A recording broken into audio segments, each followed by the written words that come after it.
The hardest doors to answer are the ones that arrive long after midnight, because they rarely bring what you expect. At exactly 11:47 p.m., Ethan Carter looked up from the old kitchen clock as 3 slow knocks echoed across the quiet farmhouse porch.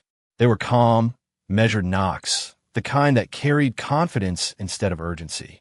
Outside, cold Montana air rolled across the gravel driveway, bending the pine trees beneath a silver moon, while a row of black luxury SUVs idled with their headlights glowing through a thin layer of drifting mist.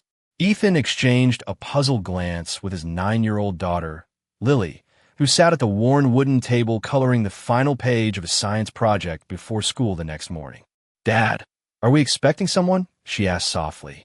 Ethan smiled, though he had no answer. "Not that I know of. Stay here, sweetheart." He walked to the front door with the quiet confidence of a man who had learned long ago that fear rarely solved anything. His boots creaked against the old hardwood floor as he reached for the brass handle. When the door slowly opened, a woman unlike anyone who had ever stood on his porch looked back at him. She appeared to be in her mid-30s, dressed in an elegant camel coat over a tailored navy outfit, her blonde hair gently moving in the cold night breeze.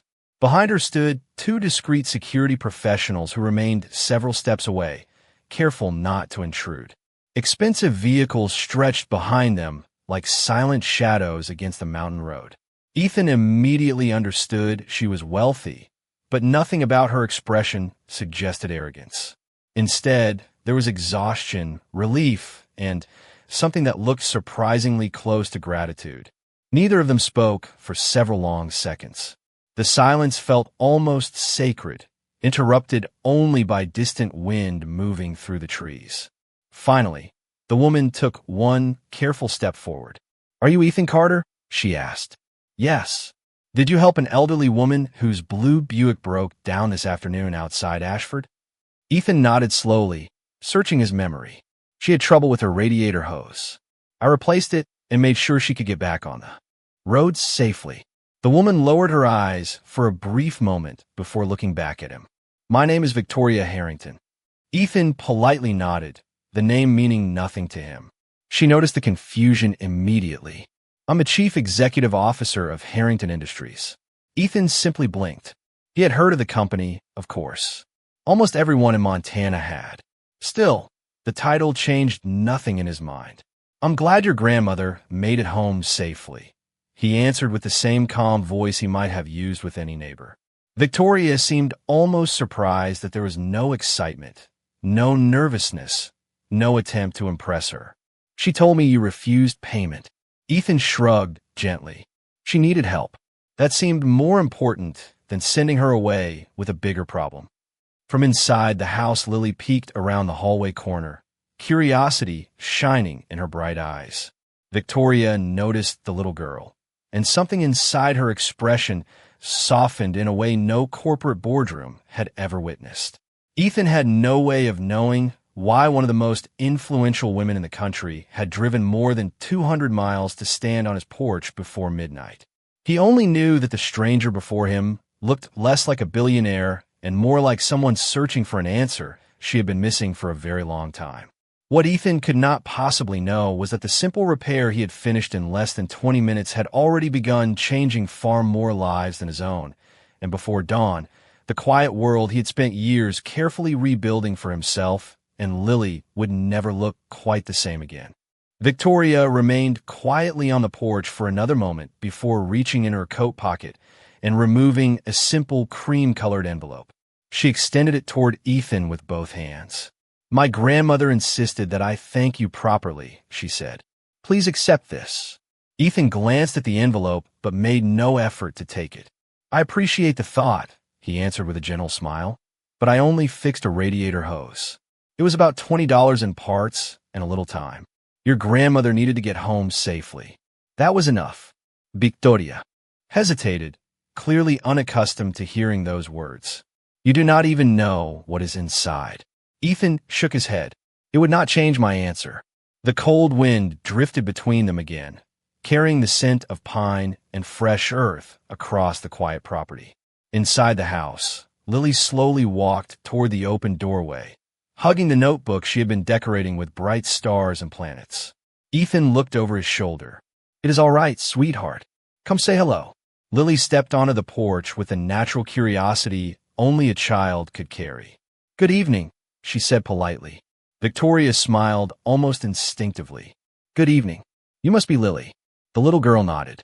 "Dad says it is polite to introduce yourself before asking questions." Victoria laughed softly for the first time that evening. "Your father sounds very wise." Lily looked up at Ethan with complete confidence.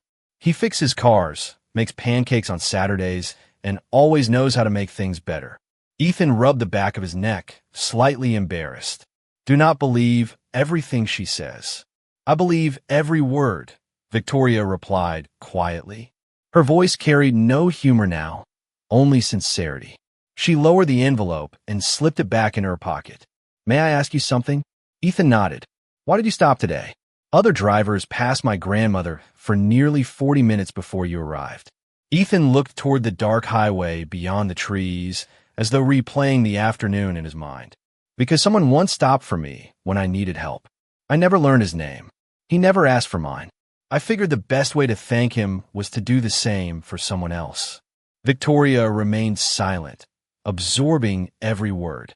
In boardrooms, she had spent years listening to presentations filled with percentages, projections, and quarterly goals, yet a single sentence spoken on an old wooden porch carried more weight than countless executive reports.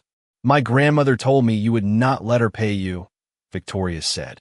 Ethan smiled gently. "She tried very hard." Lily giggled. "Dad says kindness is not something you put on an invoice." Victoria looked at the child, then back at Ethan and For. The first time in many years, she felt as though she had stepped into a place where success was measured differently. There were no marble floors, no private elevators, no expensive artwork. There was only a weathered farmhouse, a hardworking father, a little girl who felt completely safe, and a quiet peace that money had never managed to purchase.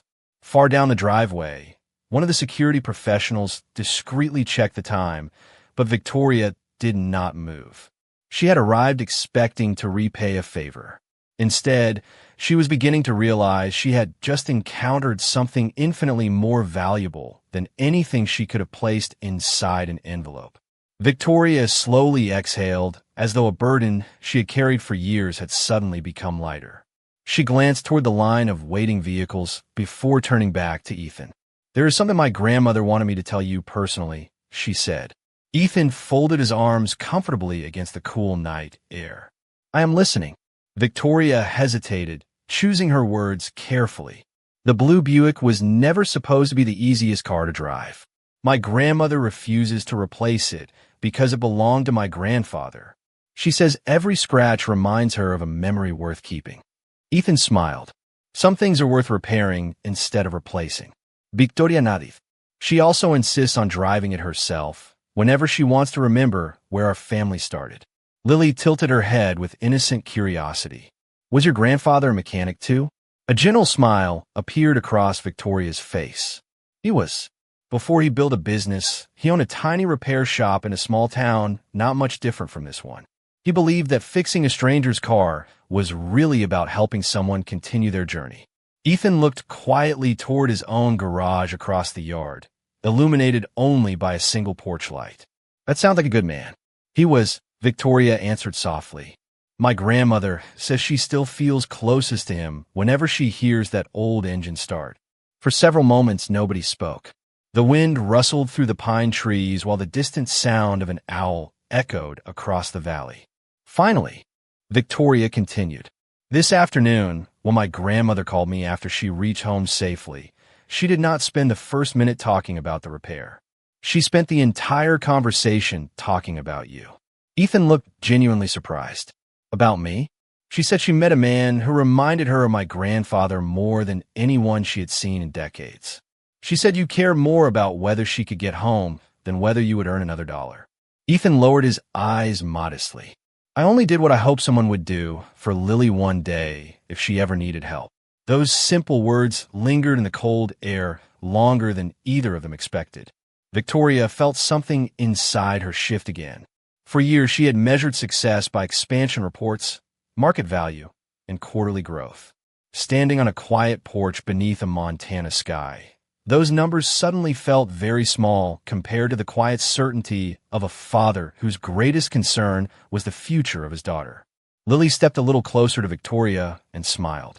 Dad always says people remember how you make them feel longer than they remember what you fix. Victoria blinked, surprised by the wisdom spoken so naturally by a 9-year-old child. Your father has taught you well. He teaches me every day, Lily answered proudly. Victoria reached into her handbag and carefully removed an old black and white photograph that had been folded inside a protective sleeve. She offered it to Ethan. The picture showed a young mechanic standing proudly in front of a modest repair shop with grease on his hands and an enormous smile on his face. Beside him stood the same elderly woman Ethan had helped that afternoon, only many decades younger. Above the garage entrance hung a hand-painted wooden sign that read, "Integrity keeps the engine running." Ethan studied the photograph quietly before handing it back with great care. He looked happy. Victoria smiled through eyes that had become unexpectedly emotional. He believed success was never measured by how many people knew your name. It was measured by how many people felt safer because you crossed their path. Ethan nodded without saying another word completely, unaware that before this night was over, the values he had quietly lived by for years were about to influence far more than one grateful family. Victoria carefully returned the old photograph to her handbag, but neither she nor Ethan seemed ready for the evening to end. The cold air had settled over the valley, and the porch light cast a warm circle across the weathered wooden steps. One of the security professionals quietly approached from the driveway. "Ms. Harrington, we still have the return trip tonight," he reminded her politely. She nodded without taking her eyes off Ethan. "Give me a few more minutes." He stepped back without another word. Ethan noticed the exchange and smiled gently. "You have people looking after your schedule." Victoria gave a small laugh. "Sometimes they think they have to remind me how busy I am." Ethan leaned against the porch railing. Life has a way of reminding us what actually matters. His words lingered in the silence. Lily tugged lightly on her father's sleeve. "Dad, can we show her the garage?" Ethan looked at Victoria. "It is not much, but you are welcome if you would like to see where I work." Victoria accepted immediately. The three of them crossed the gravel path toward the small repair shop standing beside the farmhouse. Ethan unlocked the door, and the familiar scent of clean motor oil, worn leather, and polished tools filled the room. Every wrench hung neatly in its place. Shelves were organized with labeled parts. An old radio rested on a cabinet beside a stack of repair manuals whose corners had softened with years of use. Victoria slowly walked through the garage, taking in every detail. There was nothing luxurious about the building, yet everything reflected care, discipline, and pride. "You keep this place spotless," she observed. Ethan smiled. "Customers trust you with their cars. The least you can do is respect their property." Lily pointed proudly toward a bulletin board near the workbench. "Those are thank you cards." Victoria stepped closer. Instead of business awards or framed certificates, dozens of handwritten notes covered the wall. Some thanked Ethan for staying late so a family could drive home safely before a snowstorm. Others came from elderly neighbors grateful that he had repaired their vehicles without charging for labor when money was tight. One crayon drawing simply showed a smiling mechanic beside a blue pickup truck with the words, "Thank you for helping my mom." Victoria quietly read each one, her expression growing more thoughtful with every card. "You never framed any awards," she said softly. Ethan shrugged. "These mean more to me." Victoria looked around again and noticed a small wooden chair beside the workbench with colored pencils neatly arranged in a coffee mug. "That is Lily's place?" she asked. Ethan nodded. "Sometimes repairs take longer than expected after school. She does her homework here until we can go home together." Lily climbed onto the chair and opened her notebook with a bright smile. "Dad says this garage takes care of families, not just engines." Victoria felt a quiet ache in her heart. She had visited manufacturing plants across the country, chaired international meetings, and spoken before thousands of employees, yet this modest garage revealed a kind of leadership she had rarely witnessed. It was not built on authority or reputation. It was built one honest conversation, one repaired engine, and one act of kindness at a time. As she looked back at Ethan beneath the warm workshop lights, she realized that the journey which had begun with an aging Buick on a lonely highway had quietly become something far greater than either of them had expected. And somewhere deep inside, she found herself wondering whether this little garage held answers that no boardroom had ever been able to provide. The grandfather clock inside the farmhouse quietly marked midnight before Victoria finally glanced toward her waiting vehicles again. "I should let you both get some rest," she said, although her voice suggested she was reluctant to leave. Ethan nodded with understanding. "Morning comes early around here." Lily smiled brightly. "Especially if somebody has spelling words and somebody else has engines to fix." Victoria laughed softly, a sound that seemed unfamiliar even to herself. "You make a very good team." Ethan locked the garage door behind them, and together they walked back toward the porch beneath a sky crowded with bright Montana stars. Before Victoria reached her vehicle, she paused once more. "Would it be all right if I came back?" she asked. Ethan looked slightly surprised. "To check on your grandmother's car?" She smiled. "Perhaps. Or maybe just for another conversation." Ethan answered with the same calm honesty that had guided every word he had spoken that evening. "Our coffee is never fancy, but there is always enough for one more cup." Victoria thanked him with a quiet nod before stepping into the waiting sport utility vehicle. The long line of headlights slowly disappeared down the gravel road, leaving the farmhouse surrounded once again by peaceful silence. Inside the vehicle, however, silence did not last long. One of her senior advisors, sitting beside the driver, carefully looked back toward her. "Ms. Harrington, tomorrow's board agenda is already full. You have the manufacturing review, the acquisition proposal, and the recommendation to close the Ashford facility." Victoria continued watching the farmhouse through the rear window until it disappeared beyond the trees. "How many employees work there?" she asked. "Approximately 380. How many families depend on those jobs?" The advisor hesitated. "We usually evaluate operating costs rather than household impact." Victoria slowly turned away from the window.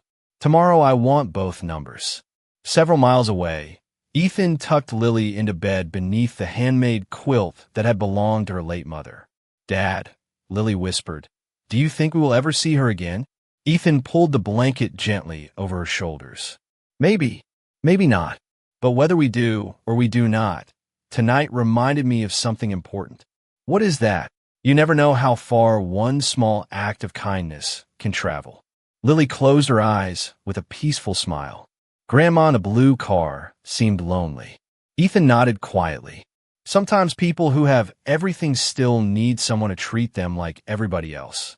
The next morning arrived with crisp mountain air and golden sunlight spilling across the repair shop.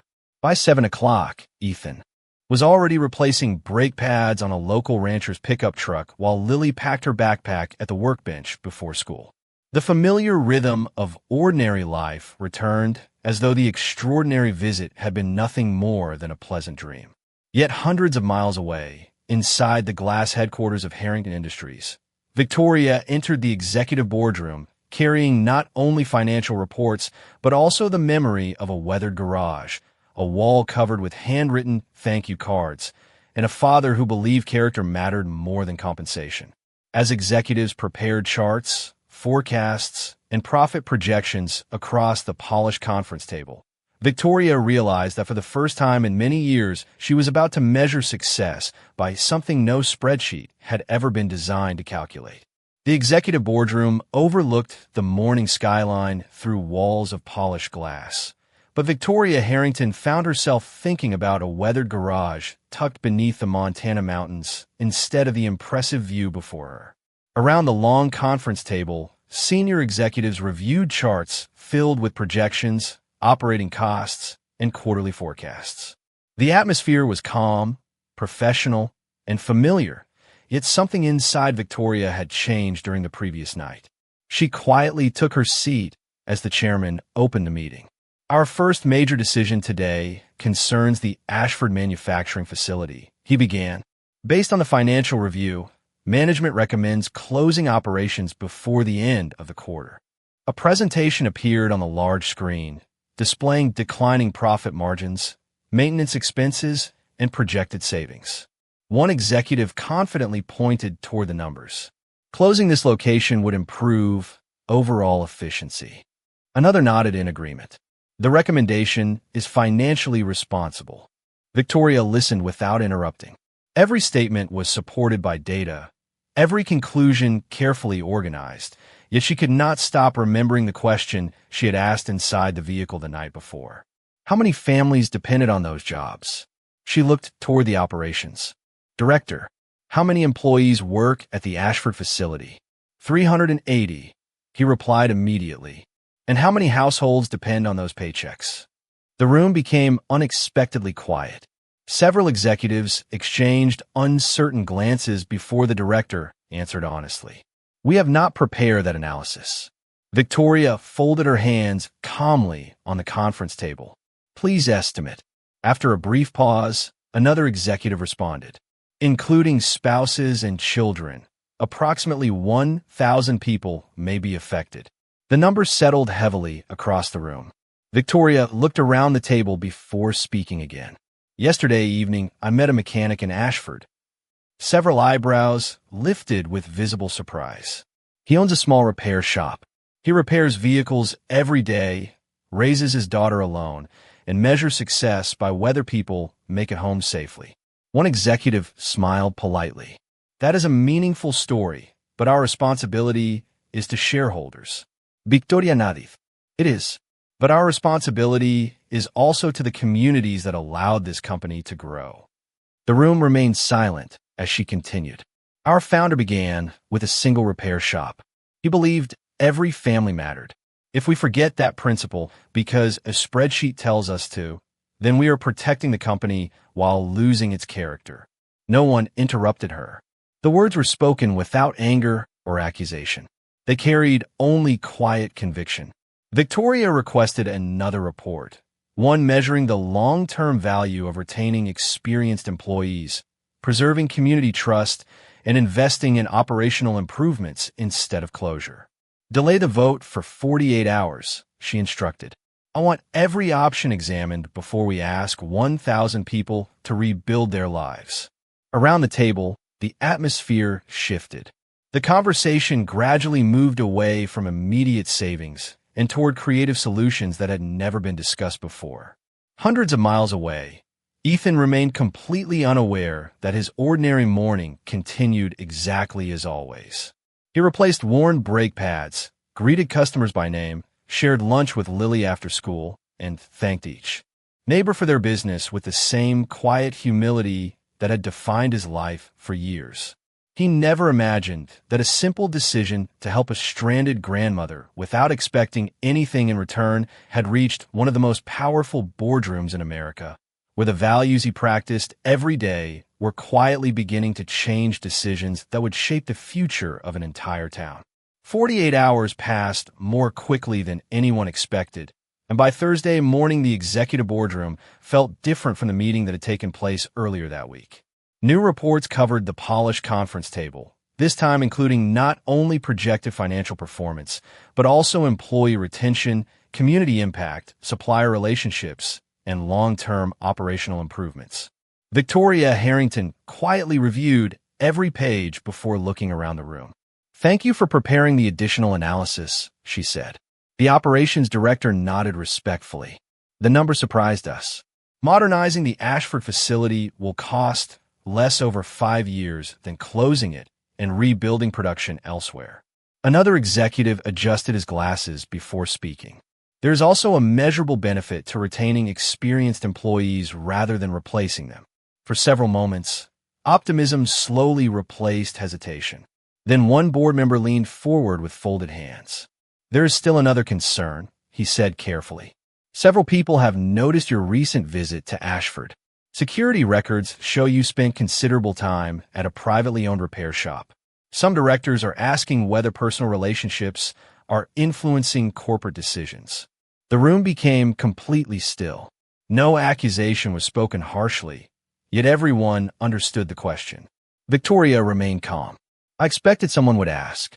She reached in her leather portfolio and carefully removed the old black and white photograph her grandmother had shown Ethan only 2 nights earlier. She placed it in the center of the conference table. This is my grandfather standing in front of his first repair shop. Harrington Industries exists today because one honest mechanic believed that helping people mattered more than chasing recognition. Several executives quietly studied the faded photograph. Victoria continued in the same composed voice. The man I met in Ashford reminded my grandmother of him immediately. Not because he asked for anything, because he refused to. She briefly paused before continuing. He repaired her vehicle, refused payment, welcomed a complete stranger into his home with nothing more than ordinary hospitality, and returned to work the next morning expecting nothing in return.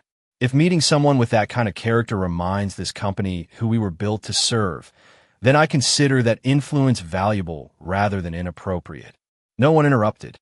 The chairman slowly picked up the photograph and examined the hand-painted garage sign visible above the entrance. Integrity keeps the engine running, he read quietly. Victoria Nadif. Those words were hanging above my grandfather's first business long before they became part of our company's culture. Somewhere along the way, we framed the slogan in our headquarters, but forgot to live by it every day.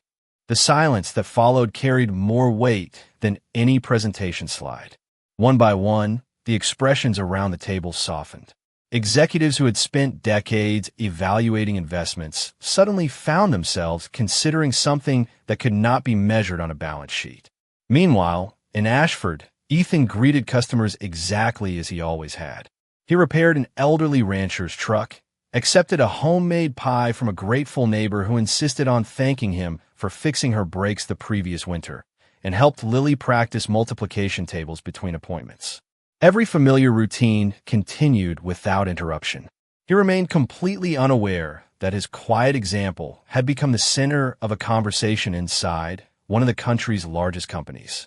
He never imagined that people wearing tailored suits in a glass boardroom were discussing integrity because of a mechanic who still believed that the most important part of repairing a vehicle was making sure the family inside could continue their journey home together.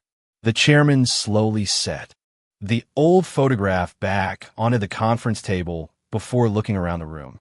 I believe we have discussed every available option, he said calmly. It is time to decide. One by one, the board members reviewed the final recommendation displayed on the screen. Instead of closing the Ashford manufacturing facility, the proposal now outlined a modernization plan that would preserve jobs, improve equipment, and strengthen long-term productivity. The atmosphere no longer felt divided. It felt reflective. Victoria remained silent, allowing every director the opportunity to reach a conclusion without pressure. Finally, the chairman spoke again. All those in favor of approving the modernization plan? Hands rose around the table one after another. The decision became unanimous. For several quiet seconds, nobody celebrated. There is only a deep sense that something important had been preserved beyond a factory itself. The chairman smiled gently. Congratulations, Ms. Harrington. I believe this company has rediscovered a piece of its identity. Victoria nodded with quiet gratitude. I believe so too. Later that afternoon, she stood before hundreds of employees gathered inside the Ashford manufacturing facility. Some had heard rumors of possible layoffs. Others simply waited anxiously for news that would affect their families. Victoria stepped onto the small platform without elaborate introductions. I came here today to tell you that this facility is staying open, she said. Relief immediately spread across the room, but she raised one hand gently before the applause could fully begin. There is something else I would like to share. The building became silent once more. A few nights ago, my grandmother's car broke down outside your town. One man stopped to help her without asking who she was. He repaired her vehicle, refused payment, and wished her a safe drive home. He never imagined that his kindness would reach this building. Employees listened with complete attention. That mechanic reminded me that leadership is not measured only by profit. It is measured by responsibility, dignity, and the lives we protect through our decisions. This company was founded on those values, and beginning today, We will work every day to honor them again." The applause that followed lasted much longer than anyone expected. It was not only appreciation for saved jobs. It was gratitude for being reminded that people still mattered. Hundreds of miles away, Ethan closed the hood of another customer's truck and wiped his hands on a clean shop towel. He had spent the entire day replacing a water pump, rotating tires, and helping a young couple prepare their family vehicle for a long trip. Nothing about his routine suggested that anything extraordinary had happened. A local customer unfolded the afternoon newspaper while waiting for an oil change. Buried several pages inside the business section was a short article about Harrington Industries reversing its decision on the Ashford facility after announcing a renewed commitment to community investment and responsible leadership. Ethan never saw the article. He was busy explaining to an elderly customer how to check engine coolant before winter arrived. As the golden evening sunlight filled the garage, Lily finished her homework beside the familiar workbench and smiled at her father. "Busy day?" she asked. Ethan returned her smile. The best kind. He believed it had been nothing more than another ordinary Thursday, never realizing that somewhere beyond the mountains, an entire town had quietly received a second chance because one father had chosen compassion over convenience on a lonely stretch of highway, and because one woman had remembered that true leadership begins by recognizing the quiet dignity already living in ordinary people. 3 peaceful mornings later, the familiar sound of an aging engine rolled slowly into Ethan Carter's gravel driveway, just as the first golden rays of sunrise settled across the Montana mountains. Ethan looked up from replacing the battery in a neighbor's pickup truck and immediately recognized the vintage blue Buick. This time, however, the old sedan ran smoothly, its engine humming with quiet confidence.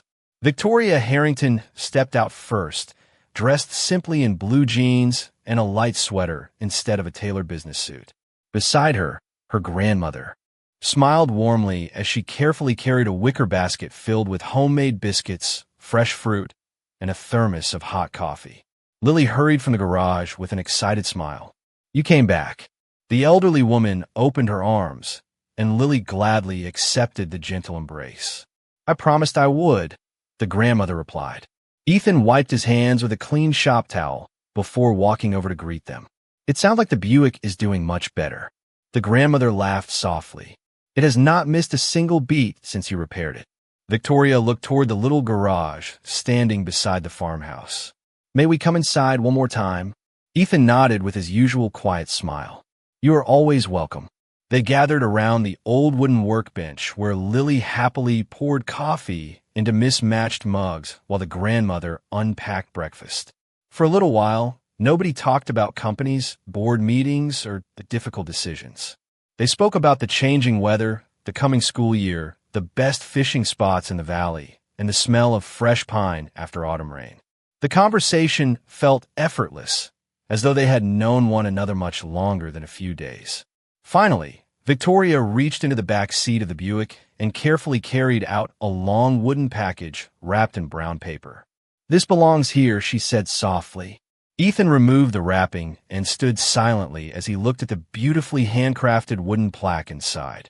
Carved into the polished oak were the familiar words he had seen only in an old photograph a few nights before. "Integrity keeps the engine running." Ethan traced the letters gently with his fingertips before looking toward Victoria's grandmother. "Your husband's sign." She nodded, her eyes shining with quiet emotion. He always believed those words deserved to hang wherever people still lived by them. Without saying anything else, Ethan picked up a ladder, climbed above the garage entrance, and carefully secured the plaque over the doorway. When he stepped back onto the ground, the morning sunlight illuminated the polished wood exactly as it had in the old black and white photograph from decades earlier. For several peaceful moments, nobody spoke. There was nothing left that needed explaining. The silence itself carried gratitude, respect, and understanding. A customer soon pulled into the driveway with an older pickup truck that needed new brakes. Ethan smiled apologetically toward his guests. "Looks like someone needs a little help." Victoria smiled back. "Then we should not keep you." Lily waved enthusiastically as the Buick slowly disappeared down the country road, becoming smaller beneath the endless Montana sky. Ethan returned to the waiting truck, greeted the customer by name, rolled up his sleeves, and reached for his tools exactly as he had every other morning. He did not become a different man because someone important recognized his kindness. He simply continued living the values that had quietly guided him all along. Sometimes the greatest miracles do not arrive as fortune, fame, or applause.